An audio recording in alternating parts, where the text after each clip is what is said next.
जय श्री राधे कृष्णा। श्री गर्ग संहिता का दूसरा अध्याय प्रारंभ होता है। ब्रह्मादि देवों द्वारा गोलोक धाम का दर्शन।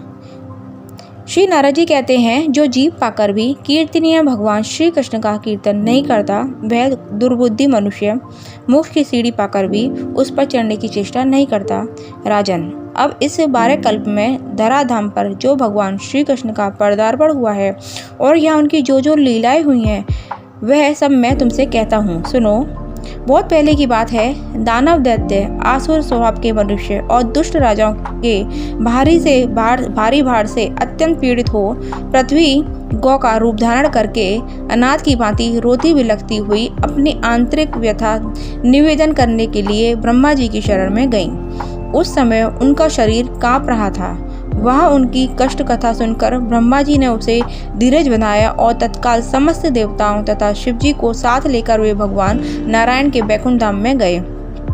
वहां जाकर ब्रह्मा जी ने चतुर्भुज भगवान श्री विष्णु जी को प्रणाम करके अपना सारा अभिप्राय निवेदन किया। तब लक्ष्मीपति भगवान विष्णु उन उद्विग्न देवताओं द्वारा तथा ब्रह्मा जी से इस प्रकार बोले। श्री भगवान ने कहा, ब्राह्मण, साक्षात भगवान श्री कृष्ण के ही अगणित ब्रह्मांडों की स्वामी परमेश्वर अखंड स्वरूप तथा देवातीत है।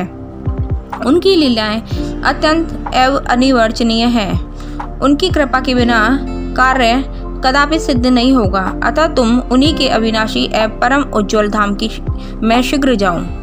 ब्रह्मा जी बोले, प्रभु, आपके अतिरिक्त कोई दूसरा भी परिपूर्णतम तत्व है, यह मैं नहीं जानता। यदि कोई दूसरा भी है, आपसे अधिक उत्कृष्ट परमेश्वर है, तो उसके लोक का मुझे दर्शन कराइए।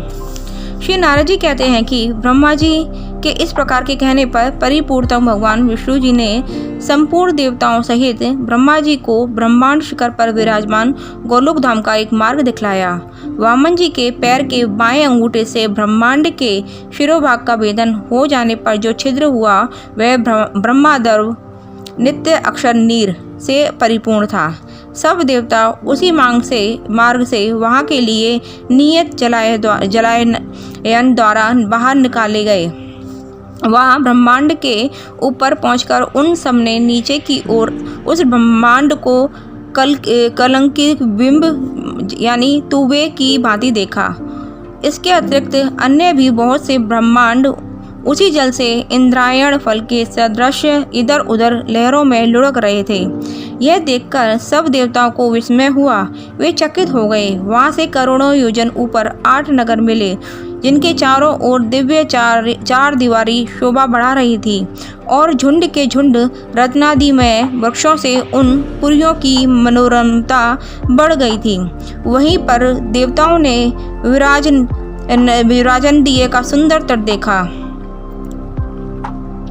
जिसने विरजा को तरंगे टकरा रही थी।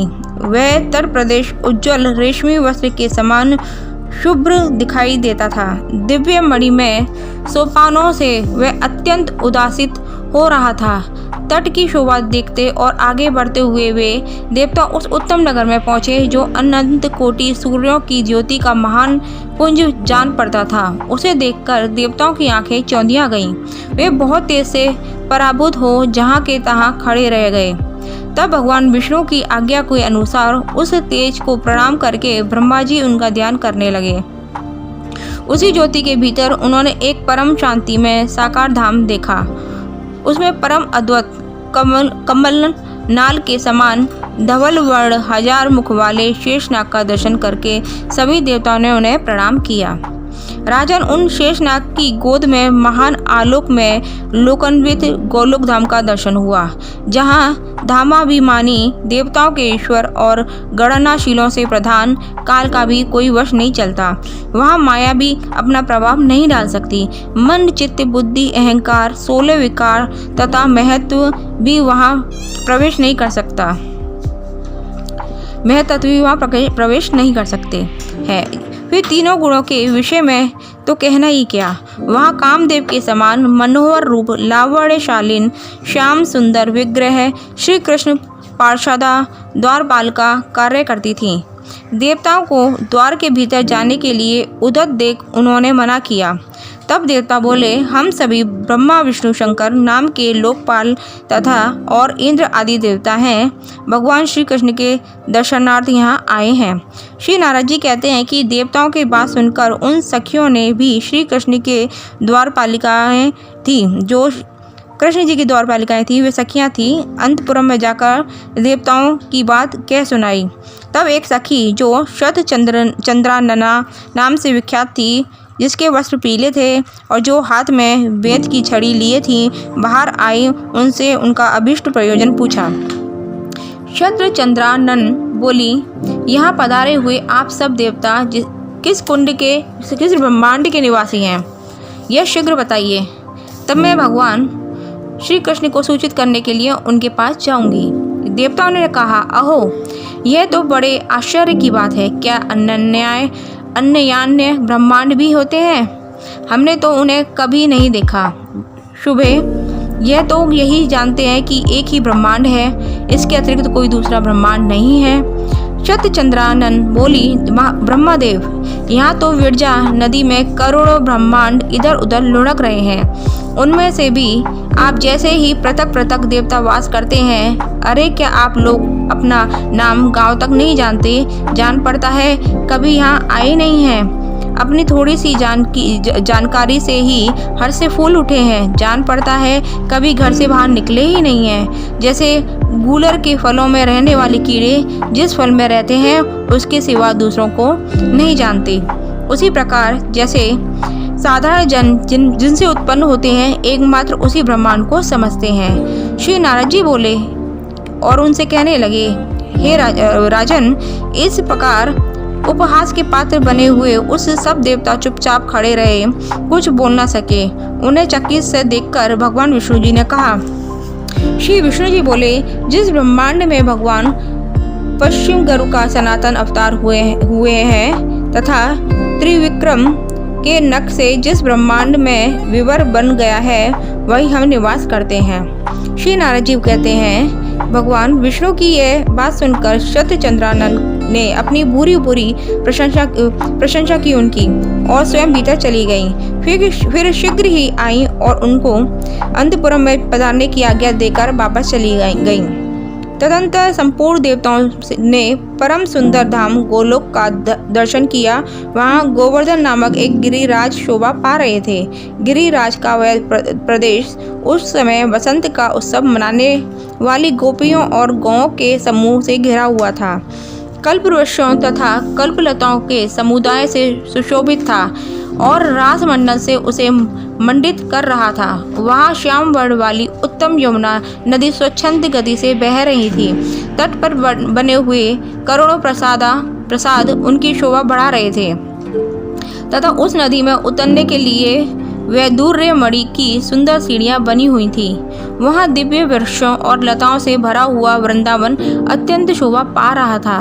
भांति भांति के विचित्र पक्षियों, भ्रमरों और वंशीवट के कारण वहाँ की सुषमा और बढ़ रही थी। वहाँ सहस्त्रदल कमलों की सुगंधित पराग को चारों ओर पुनः पुनः बिखेरती हुई शीतल वायु मंद गति से बह रही है। वृंदावन के मध्य भाग में 32 वनों में युक्त एक निज निकुंज है। 4 दीवारियों और खाइयों उसे सुशोभित कर रही हैं। उसके आंगन का भाग लाल वर्ण वाले अक्षय वटों से अलंकृत है। पदरागादि 7 प्रकार की मणियों से बनी दीवारें और आंगन के फर्श बड़ी शोभा पाते हैं। करोड़ों चंद्रमाओं के मंडल की छवि धारण करने वाले चंदों से वे अलंकृत कर रहे हैं तथा उनमें चमकीले गोले लटक रहे हैं। फहराती हुई दिव्य पताकाएं एवं खिले हुए फूल मंदिरों एवं मार्गों की शोभा बढ़ाते हैं। वहाँ भ्रमरों के गुंजारव संगीत को सृष्टि करते हैं तथा मत्त मयूरों और कोकिलों के कलरव सदा श्रवण गोचर होते हैं। वहाँ बाल सूर्य के सदृश कांतिमान अरुण पीत कुंडल धारण करने वाले ललनाएं शत शत चंद्रमाओं के समान गौरवर्ण से उदासित होती हैं। स्वच्छंद गति से चलने वाली वे सुंदरियां मणि रत्न में भित्तियों में अपना मनोहर मुख देखती हुई वहाँ के रत्न जटित आंगनों से भागती फिरती हैं। उनके गले में हार और बाहों में केयूर शोभा देते हैं। नुपुर तथा करधन की मधुर छनकार वहाँ गूंजती रहती है। वे गोपांगनाएं मस्तक पर चूड़ामणि धारण किए रहती हैं। वहाँ द्वार द्वार पर कोटि कोटि मनोहर गौओं के दर्शन होते हैं। वे गौएं दिव्य आभूषणों से भूषित हैं और श्वेत पर्वत के समान प्रतीत होती हैं। सब के सब दूध देने वाली तथा नई अवस्था की हैं। सुशीला, सुरुचा तथा सद्गुणवती तथा सभी वत्सा और पीली पूंछ की हैं। ऐसी भव्य रूप वाली गौएं सब और विचर रही थीं। उनके घंटों तथा मंजीरों से मधुर ध्वनि निकलती थी। जालों से विभूषित एवं गांवों के सींगों से सोना मड़ा हुआ था। वे सुवर्ण तुल्य हार एवं मालाएं धारण करती हैं। उनके अंगों में प्रभा छिटकती रहती है। सभी गौएं भिन्न भिन्न रंग वाली हैं। कोई उजली है, कोई काली है, कोई पीली है, कोई लाल है, कोई हरी, कोई तांबे के रंग की और कोई चितकबरे रंग की है। किन्हीं किन्हीं का वर्ण धुएं जैसा है। बहुत सी कोयल के समान रंग वाली हैं। दूध देने से में समुद्र की तुलना करने वाली उन गायों की शरीर पर तरुणियों के कर चिन्ह सुशोभित हैं, अर्थात युवतियों के हाथों के रंगीन छापे दिए गए हैं। हिरण के समान छलांग भरने वाले बछड़ों से उनकी अधिक शोभा बढ़ गई है। गायों के झुंड में विशाल शरीर वाले सांड भी इधर उधर घूम रहे हैं। उनकी लंबी गर्दन और बड़े बड़े सींग हैं। उन सांडों को साक्षात्कार धर्म धुरंधर कहा जाता है। गौ की रक्षा करने वाले चरवाहे भी अनेक हैं। उनमें से तो कुछ तो हाथ में बेंत की छड़ी लिए हुए हैं और दूसरों के हाथों में सुंदर बांसुरी शोभा पाती है। उन सबके शरीर का रंग श्यामल है। वे भगवान श्री कृष्ण चंद्र की लीलाएं ऐसे मधुर स्वरों में गाते हैं कि उसे सुनकर कामदेव भी मोहित हो जाते हैं। इस दिव्य निकुंज को संपूर्ण देवताओं ने प्रणाम किया और भीतर चले गए। वहाँ उन्हें 1000 दल वाला एक बहुत बड़ा कमल दिखाई पड़ा। वहाँ ऐसा सुशोभित था मानो प्रकाश की पुंज हो। उसके ऊपर एक 16 दल का कमल है तथा उसके ऊपर भी एक 8 दल वाला कमल है। उसके ऊपर चमचमाता हुआ एक ऊंचा सिंहासन है। 3 सीढ़ियों से संपन्न वह परम दिव्य सिंहासन कौस्तुभ मणियों से जटित होकर अनुपम शोभा पाता है। उसी पर भगवान श्री कृष्णचंद्र श्री राधा जी के साथ विराजमान हैं। ऐसी झांकी उन समस्त देवताओं को मिली। वे युगल रूप भगवान मोहिनी आदि 8 दिव्य सखियों से समन्वित तथा श्रीदामा प्रभृति 8 गोपालों के द्वारा सेवित हैं। उनके ऊपर हंस के समान सफेद रंग वाले पंखे झूल रहे हैं और हीरों से बनी मुठ वाले चंवर डुलाए जा रही हैं। भगवान की सेवा में करोड़ों ऐसे छत्र प्रस्तुत हैं जो कोटि चंद्रमाओं की प्रभा से तुलित हो सकते हैं। श्री भगवान कृष्ण के वाम भाग में विराजमान श्री राधा जी उनकी बाएं भुजा सुशोभित हैं। भगवान ने स्वेच्छापूर्वक अपनी दाहिने पैर को टेढ़ा कर रखा है। वे हाथ में बांसुरी धारण किए हुए हैं। उन्होंने मनोहर मुस्कान से भरे मुखमंडल और भुकुटी विलास से अनेक कामदेवों को मोहित कर रखा है। उन श्री हरि को मेघ के समान श्यामल कांति है। कमल दल की भांति बड़ी विशाल उनकी आंखें हैं। घुटनों तक लंबी बड़ी भुजाओं वाले वे प्रभु अत्यंत पीले वस्त्र पहने हुए हैं। श्री भगवान गले में सुंदर वनमाला धारण किए हुए हैं, जिस पर वृंदावन में विचरण करने वाले मत वाले भ्रमरों की गुंजार हो रही है। पैरों में घुंघरू और हाथों में कंकड़ की छिटका रही है। अति सुंदर मुस्कान मन को मोहित कर रही है। श्रीवत्स का चिन्ह, बहुमूल्य रत्नों से बने हुए किरीट, कुंडल, बाजूबंद और हार यथास्थान भगवान की शोभा बढ़ा रहे हैं। भगवान श्री कृष्ण के ऐसे दिव्य दर्शन पाकर संपूर्ण देवता आनंद के समुद्र में गोता खाने लगे। अत्यंत हर्ष के कारण उनकी आंखों में आंसुओं की धारा बह चली। तब संपूर्ण देवताओं ने हाथ जोड़कर विनीत भाव से उन परम पुरुष श्री कृष्णचंद्र को प्रणाम किया। इसी प्रकार दूसरा अध्याय समाप्त होता है। और बोलने में कोई त्रुटि होती अगर हुई है तो श्री राधा रानी क्षमा करें। जय श्री राधे, जय श्री कृष्ण।